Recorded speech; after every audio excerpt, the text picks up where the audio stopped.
So I am driving a road legal version of a 2-time Le Mans winning vehicle. 12-cylinder, first fully carbon fiber road car. And I am getting pulled over by what basically amounts to a 2-seat lawnmower with a dump bed.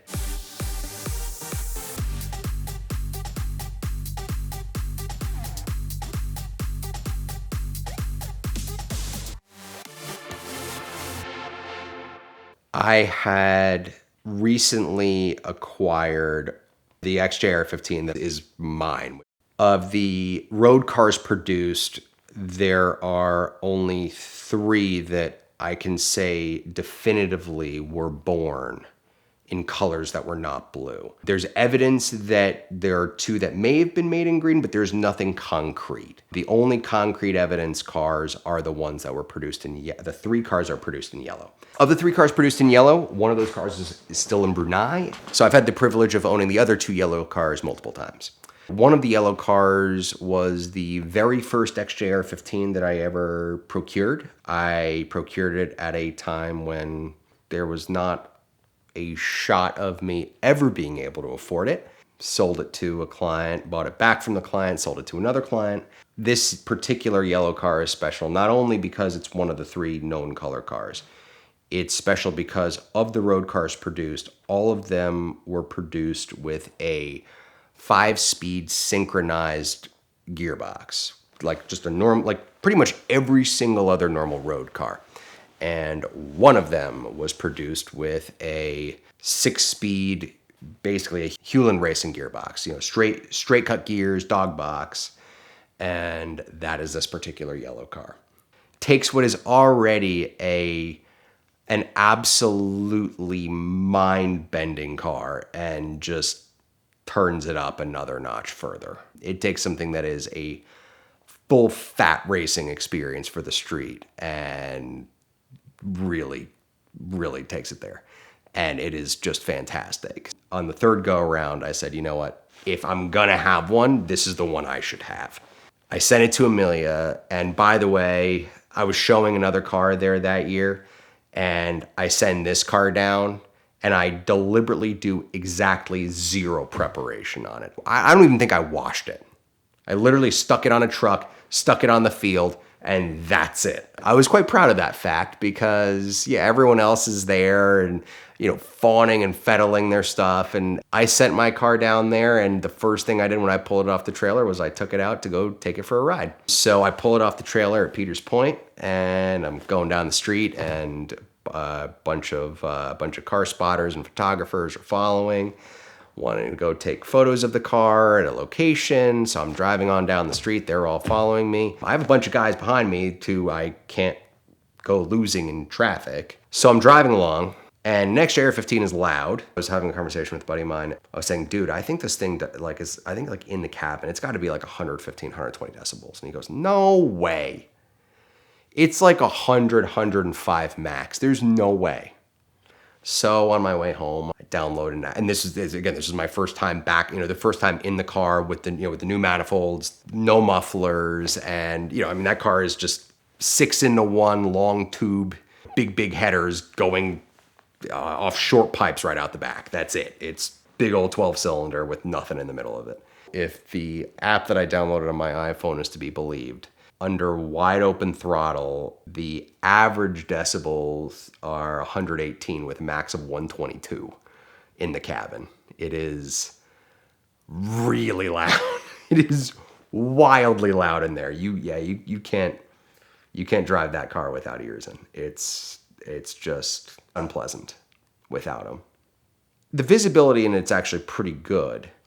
But I'm driving along, and then all of a sudden I notice some lights in my rearview mirror. But I do a double take because I see some blue and red lights, and they were very narrow and close together.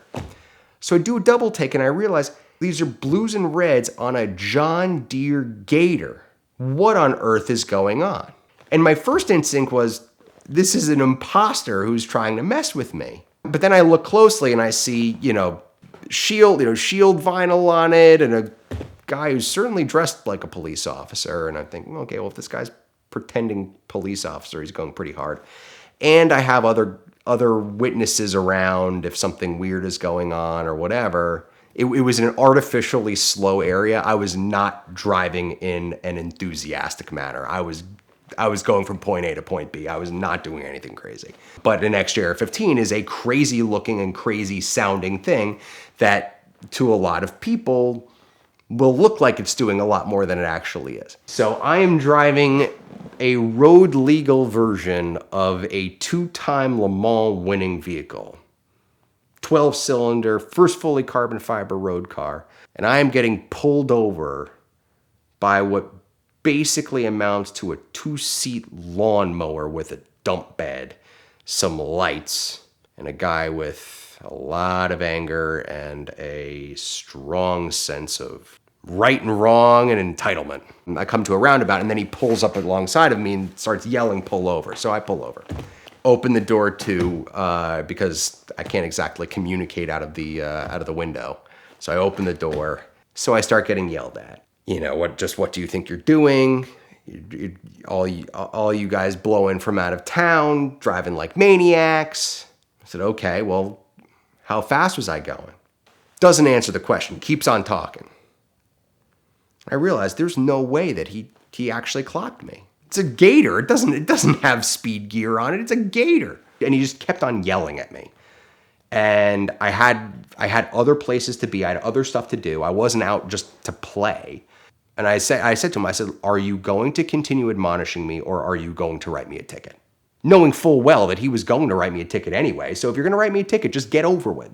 Just get it over with. It's fine. If you're going to let me go, let me go. If you're not, write me the ticket and I'll deal with it in court.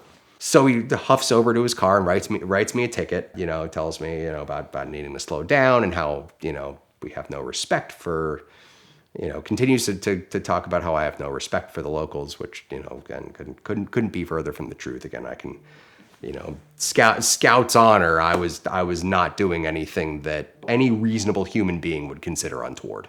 I get to my destination, go take some photographs, get the car back in one piece, put a new battery in it because the battery was old, and discovered that on the way out. Sure enough, our mutual friend Mark Gold from the ticket clinic, that one got thrown right out.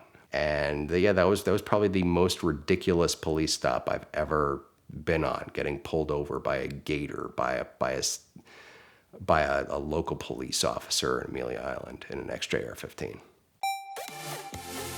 Hey, I'm Ed Bolian from VINwiki, and recently I accidentally bought another manual transmission LP640 on Cars and Bids.